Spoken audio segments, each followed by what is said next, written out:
જય હિન્દ દર્શક મિત્રો, હું જમીલ પઠાણ. આપ જોઈ રહ્યા છો તીર સમાચાર.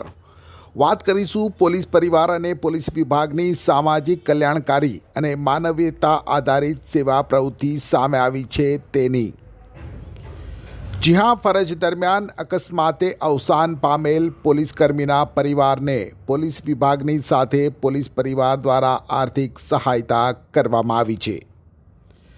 મૂળ પાવીજેતપુર તાલુકાના કાવરા ગામના અને પાવીજેતપુર પોલીસ વિભાગમાં ફરજ બજાવતા રાઠવા રમેશભાઈ ધનજીભાઈ કે જે ગત તારીખ 7મી ઓક્ટોબરના રોજ છોટાઉદેપુર કોર્ટમાં પોતાની કામગીરી પૂર્ણ કરી બાઇક લઈને પાવીજેતપુર પરત ફરી રહ્યા હતા ત્યારે ધંધોડા પાસે સર્જાયેલ માર્ગ અકસ્માતમાં તેઓનું અવસાન થયું હતું.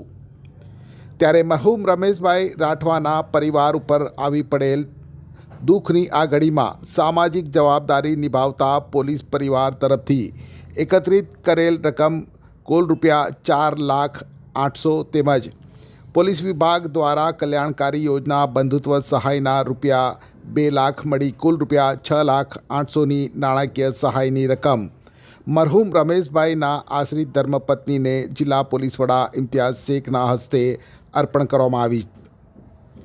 સાથે ગુજરાત પોલીસ વિભાગ વતી જિલ્લા પોલીસ વડા દ્વારા સાંત્વના પાઠવવામાં આવી હતી. છોટાઉદેપુર સહિત રાજ્ય, દેશ અને દુનિયાના સમાચાર જોવા માટે સબસ્ક્રાઈબ કરો તીર સમાચાર અને બેલ આઇકોન જરૂર દબાવો.